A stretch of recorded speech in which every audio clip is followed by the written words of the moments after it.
My name is Daniel. I've been an electrician for 16 years. I know when circuits are failing before they spark. I can spot a loose connection from across a room. And I knew my wife was lying to me 3 weeks before I caught her trainer in the back seat of my Honda. Amira and I had been married 7 years. No kids, no drama. At least that's what I told myself every morning when I laced up my work boots and she rolled over in bed, her black hair spilling across the pillow like ink. We split bills 50-50, took weekend trips to the lake, hit the gym together Tuesday nights. Simple, clean, predictable. Then something changed. It started with the makeup. Amira had always been beautiful. Olive skin, dark eyes that could make you forget your own name. But suddenly she's spending 40 minutes in the bathroom before going to Target. Red lipstick for grocery runs, perfume thick enough to taste. New products, she'd say when I'd notice. Just trying things. I'd nod. Say nothing. Watch. The gym nights stopped first. I'm going with Fatima instead, she'd tell me, already grabbing her bag. Girl time, you know? I knew Fatima, Amira's younger sister, single, loud, always stirring up trouble. But Fatima lived across town, and when I called to check on something, some family dinner plan, Fatima would say she hadn't seen Amira in weeks. The lies were getting sloppy. I started keeping track, not in some psycho journal, just mental notes. Tuesday, said she was at yoga, came home smelling like men's cologne. Thursday, running errands, but her gas tank was still full. Saturday, book club, but no books in her purse. Small things, stupid things. The kind of details that would make me sound paranoid if I said them out loud.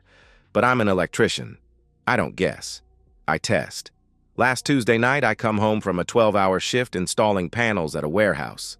My hands are raw, my back aches, and all I want is a beer and silence. Amira's car isn't in the driveway. I check my phone.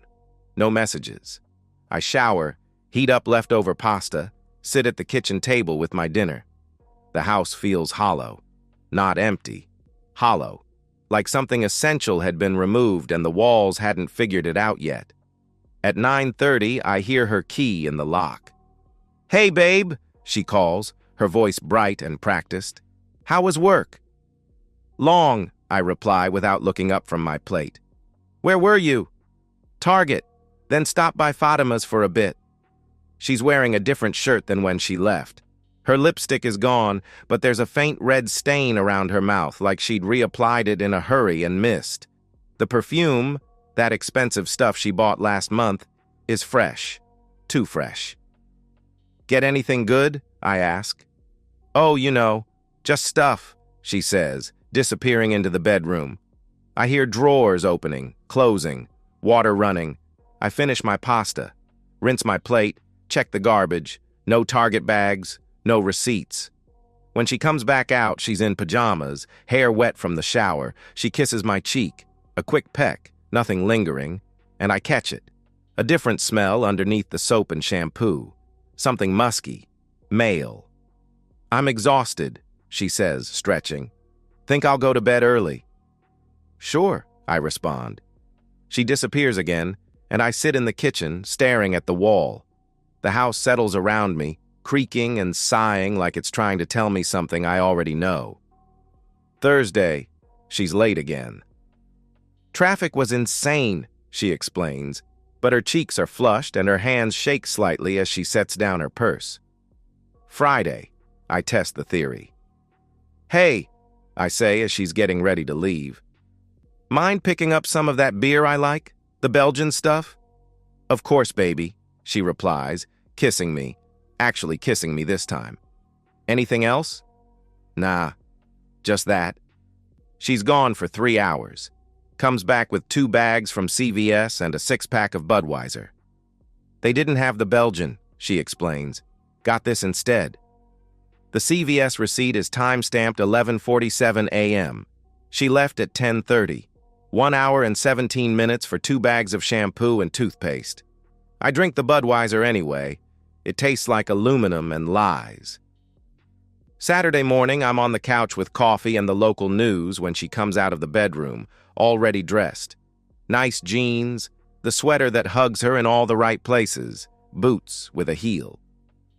"Meeting the girls for brunch," she announces, checking herself in the hallway mirror. "Back by 2. "Which girls?" I ask. "Just Fatima and Layla. You know how they get when they're together." I do know. Fatima and Layla hate each other. Have for years. They haven't been in the same room together since our wedding. "Have fun," I say. She kisses the top of my head, and I smell that perfume again. Too much of it. After she leaves, I sit in the quiet kitchen and think about circuits. About how electricity always follows the path of least resistance.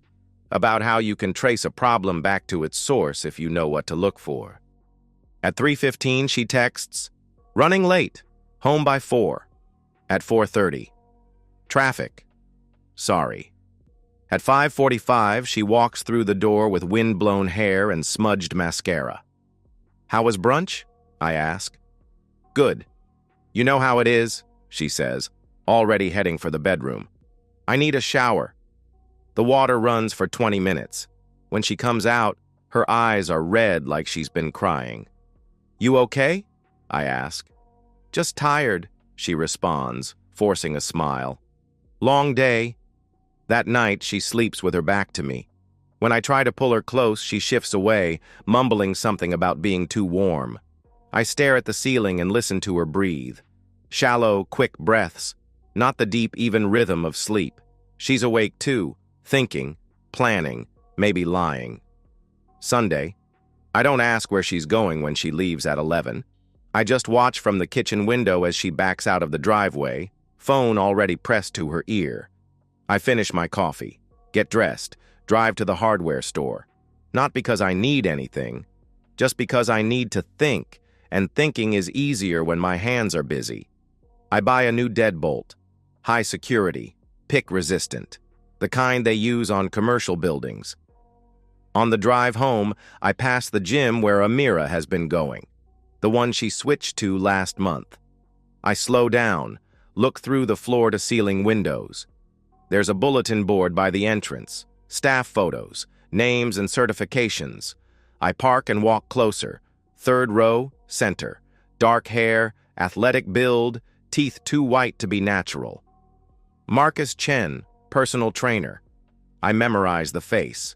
Walk back to my truck. At home, Amira's car is in the driveway. She's in the kitchen making tea, still in her workout clothes. "How was the gym?" I ask. She jumps slightly, nearly drops her mug. "Oh, good. Really good workout. Her hair is dry. Her makeup is perfect. Her shirt doesn't have a single sweat stain." "That's nice," I reply. "Same trainer as always?" Her hand freezes on the cabinet door. "What?" "The trainer. You mentioned having a trainer there." "Oh, yeah. Same guy," she says, turning away. "He's professional." "Professional." I nod. Go to the garage, start organizing my tools. I've been an electrician for 16 years. I know when something's about to short out, and I know exactly what I need to do about it. Monday morning, I tell my boss I need to leave early. "Family stuff," I explain. Tony nods. We've worked together 8 years. Take care of what you need to take care of. By 3 p.m., I'm parked across the street from Amira's office building. Gray Honda, tinted windows, radio off, waiting. She comes out at 4:47, walking fast like she's late. Gets in her car, checks her phone, takes a deep breath. Then she's moving. I follow from 3 cars back. She takes the route toward home but turns off at the mall. Parks in the back lot, away from the main entrances. For a minute, she just sits there, checking her makeup, spraying perfume, texting someone. Then a black pickup truck pulls up 2 spaces away. The driver gets out first. Mid-30s, athletic build, dark hair, same face from the gym's staff board, Marcus Chen. He walks to Amira's car, opens the passenger door, slides in. They talk for maybe 30 seconds. Then he's getting out again, walking to the back seat. Amira follows.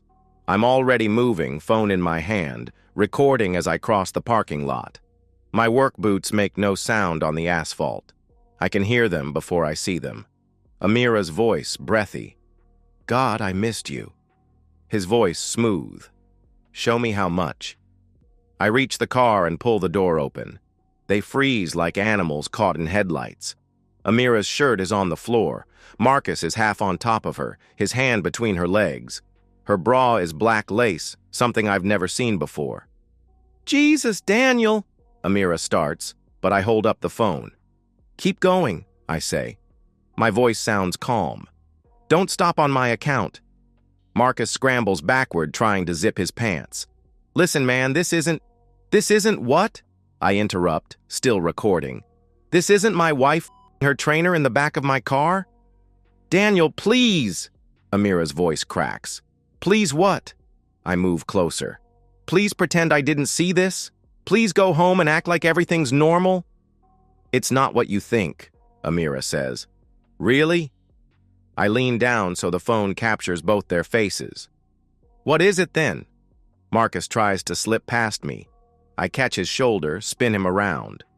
Where are you going? I should leave. Let you two talk. You should, I agree. But first, I want you to understand something. The knee comes up fast and hard, catching him square in the nose. Blood explodes across his face and he drops. Before he can recover, I lift my right leg and bring my steel-toed boot down on his left knee with everything I have. The crack echoes across the parking lot. Marcus screams. Amira screams too. I grab Marcus by the shirt, drag him halfway out of the car. Blood pours between his fingers. His leg bends wrong. You're going to remember this, I tell him. Every time you think about someone else's wife, you're going to remember how it felt when I broke your leg. I let go. He falls to the asphalt, writhing.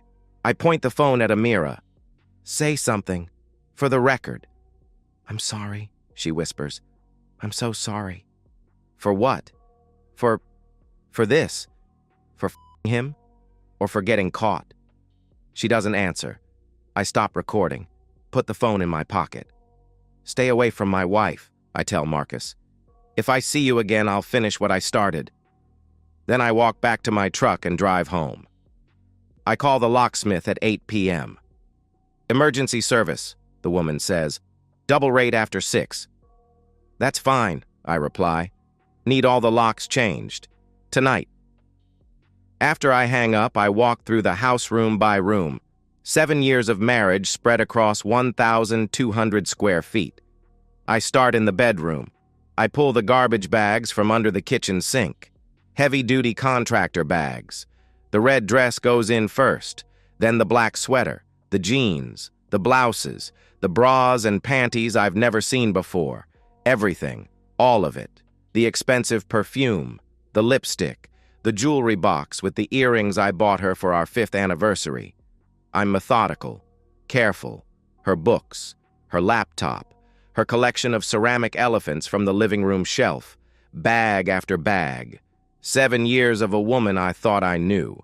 The locksmith arrives at 10:15, short guy with thick glasses and tattoos. He doesn't ask questions, just gets to work. How many keys you want? He asks. 2. Just 2? Just 2. While he works, I carry the bags outside. 15 of them, lined up on the front lawn. The porch light makes them look dramatic. The locksmith finishes at 11:30. Anything else? That's it. He packs up, loads his van. Before he leaves, he looks back at the garbage bags. Good luck, he says.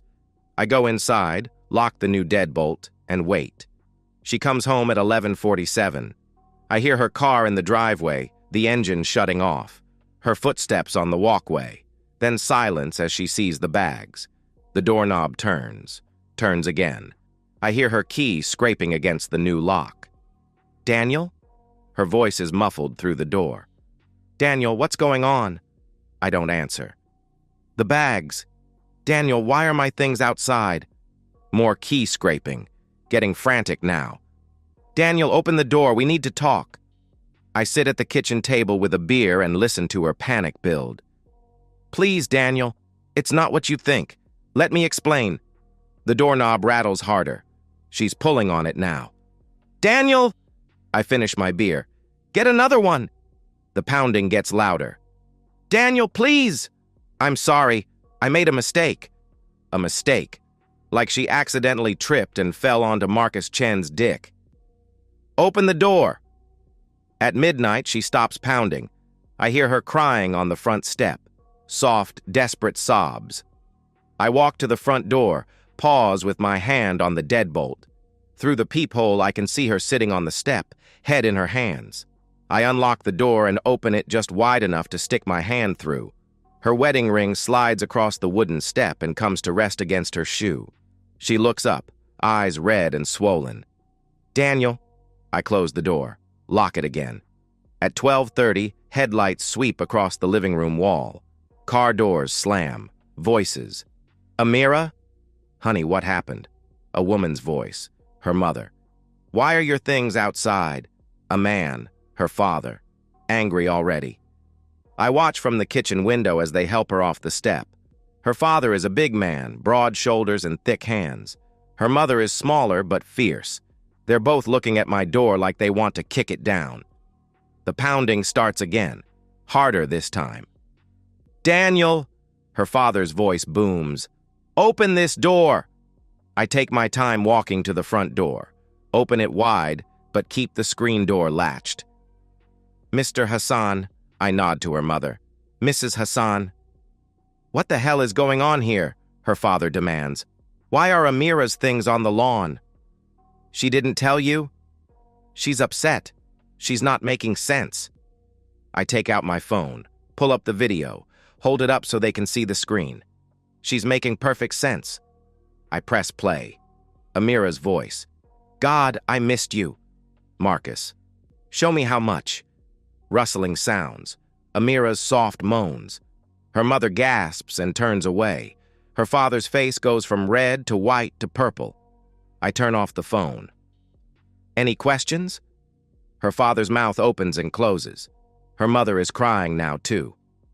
How long? Her father asks quietly. I caught them today, but it's been going on for weeks. He looks at Amira. Is this true? She nods, still crying. God damn it, Amira. His voice breaks. God damn it. Her mother puts an arm around her, but there's no warmth in it. Just duty. Come on. We'll figure this out at home. They walk to their car. A family funeral procession. Amira looks back once, her eyes pleading. I close the door and turn off the porch light. For the first time in months, I sleep through the night. My lawyer's name is Patricia Vance. Sharp gray suit, sharper gray eyes, office that smells like leather and victories. Patricia reviews the video on her tablet, face expressionless. When it's over, she sets the device down. This simplifies things, she says. Good.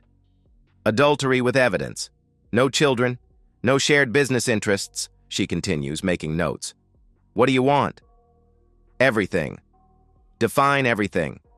The house, my truck, my tools, my 401k.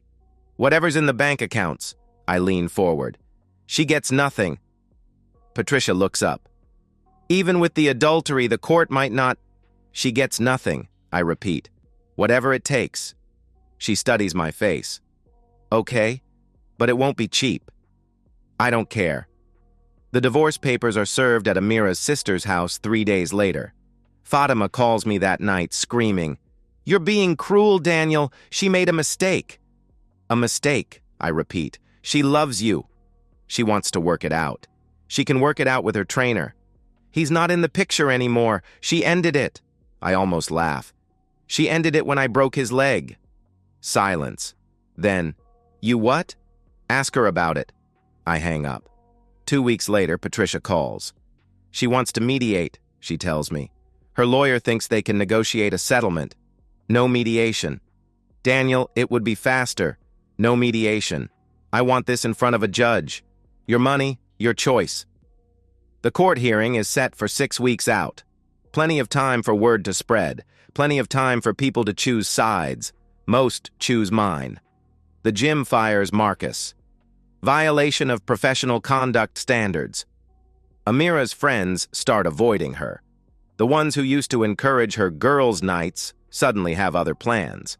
I hear about it through my boss, Tony, whose wife runs in the same social circles. Cheryl says she's basically persona non grata, he tells me. Nobody wants to be associated with the cheating wife. Shame, I say. 3 weeks before the hearing, Amira calls me directly. Daniel, her voice is smaller than I remember. Can we talk? We can talk through our lawyers. Please, just 5 minutes. Against my better judgment, I agree to meet her at a coffee shop downtown. She's already there when I arrive, sitting in a corner booth. She looks thinner, older. Her hair is pulled back, no makeup, clothes that hang loose. Thank you for coming, she says when I sit down. I don't order anything. Don't plan to stay long. 5 minutes, I say. Talk. She takes a shaky breath. I know you hate me. I don't hate you. You don't? Hate requires caring. I don't care about you anymore. The words hit her like a physical blow. I deserve that, she says. I deserve all of this. Yes, you do. I want you to know it wasn't about you. You didn't do anything wrong. I know that. She reaches into her purse, pulls out a thick envelope. I wanted to give you this. What is it? A letter. Everything I should have said. I don't take the envelope. Say it now. I can't. It's too much. Then keep it. I start to stand, but she grabs my wrist. I'm dropping the contest, she says quickly. The divorce. I'm not fighting it anymore. I sit back down. What? My lawyer said I could argue for half the house, half your 401k alimony, but I'm not going to. Why? Because you're right. I don't deserve anything. I study her face, looking for the angle, but all I see is exhaustion. What do you want? I ask. Nothing. I wanted you to know that I know what I did. I wanted you to know that I'm sorry. Okay? Okay? You're sorry. I heard you. She nods, releases my wrist. That's it then. That's it. I walk out and don't look back. I call Patricia from my truck. The contest is dropped, I tell her. She's not fighting anymore. That's unexpected. Doesn't matter. How long until it's final? 6 weeks, maybe 8. Good. The divorce papers arrive on a Tuesday morning. Final decree, judge's signature, official seal. 7 years dissolved in 3 pages. I read them over coffee, then fold them neatly and put them in the metal box under my bed, next to the video, next to the receipts that proved her lies. People expect me to celebrate. Tony offers to buy me drinks. My neighbor asks if I'm throwing a party. I'm fine, I tell them all. Better than fine. And it's true. The apartment is quiet in a way that feels clean rather than lonely. I sleep through the night. I eat what I want when I want. But fine isn't the same as healed. 3 months pass. I work, I sleep, I exist. I don't date, don't look at women that way. The thought of trusting someone again feels impossible. I hear about Amira sometimes. Third-hand gossip. She moved back in with her parents. Got a job at a dental office. Keeps to herself. Good for her. I hear about Marcus, too. The leg healed crooked. He walks with a limp now, can't run like he used to. Lost his certification. Works at a supplement store, restocking shelves. Sometimes I drive past the store on my way to job sites. Not to see him, just because it's on the route. But if I happen to catch a glimpse, him limping between the aisles, looking older than his 34 years, I don't feel guilty. I don't feel anything about it. The rage that burned in me for months has cooled to something else. Not forgiveness. I'll never forgive what they did. But not hatred either. Hatred requires energy I don't want to waste. What I feel is satisfaction. The quiet kind that comes from knowing the scales are balanced. But closure, I discover, is fragile. 3 months after the divorce, I'm finishing up a job at the train yard when I walk past a closed bar near the tracks. And there, limping, half drunk, is Marcus Chen. He's alone. Just a plastic bag and a chipped phone. The confident swagger from the gym is gone, replaced by something defeated and small. I pause in the shadows. He doesn't recognize me at first. I step closer. "You remember me?" Panic flickers in his eyes. He tries to back away, but the limp makes him slow. "Daniel," his voice is hoarse. "I don't want any trouble." "No trouble," I say. "Just curious how you're doing." He swallows hard. "I'm doing fine. Good, actually." I look at him. Really look at him. Faded clothes, stubble, the smell of cheap beer and desperation. "You look great." "Look, I'm sorry about..." "About what? My wife? Or getting caught?" His mouth opens and closes. "Both. All of it. I'm sorry." "That's nice." I step closer. "But sorry doesn't fix anything, does it?"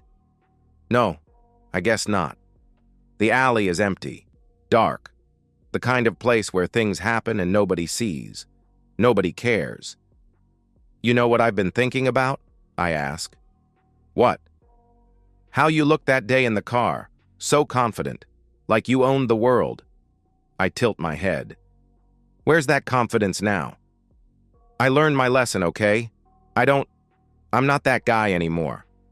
"Aren't you?" "No, I swear. I got a girlfriend now. Single girl, You're what?" "In love." I laugh, but there's no humor in it. "Like you were in love with my wife?" "That wasn't love, that was..." "What?" "I don't know. Stupid. A mistake." "A mistake," I nod. "Right. You made a mistake, and I paid for it." He doesn't answer. Can't answer. I reach out and grab the front of his shirt. Not hard. Just enough to hold him in place. "You want to know what I think?" I ask. "Daniel, please." "I think you're still the same guy. Still the same predator who gets off on taking what doesn't belong to him. You're just better at hiding it now." "That's not true." "Prove it." I let go of his shirt and step back. "Walk away." "What?" "Walk away. Right now. Don't look back. Don't say another word. Just walk." He stares at me for a moment, confusion replacing fear. Then he turns and starts limping toward the street. He makes it maybe 10 steps before I catch up to him. The first punch drops him to the asphalt. The second keeps him there. I don't use the steel-toed boots this time. Don't need to. My hands are enough. When it's over, he's curled in a ball, blood streaming from his nose, broken again, different angle this time.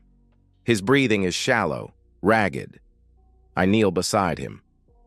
"You won't remember this conversation," I tell him, "but you'll remember the pain.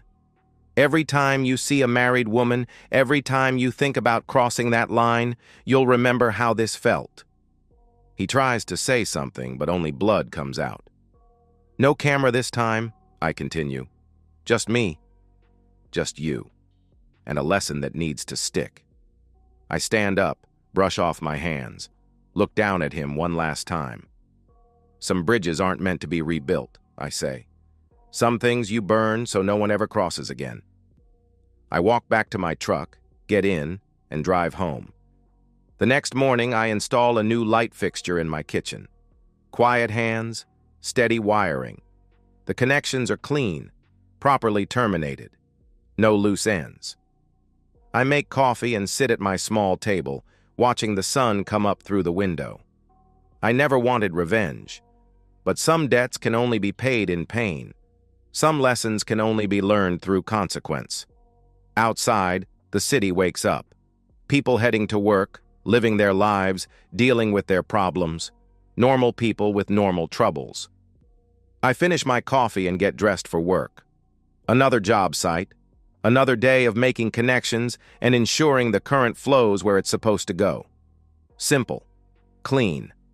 Balanced. I grab my tools and head for the door. Behind me, the apartment is quiet. the kind of quiet that comes after storms when the air is finally clear. I step outside into the morning light and close the door behind me. The nightmare is over. The dream can finally begin. And that's the end of today's story. If you enjoyed it, please give this video a thumbs up and drop a comment below. Your support helps the algorithm push my content further. If you're new to the channel, don't forget to hit that subscribe button. It really helps me keep creating more stories for you. Thanks for watching, and I'll see you in the next one.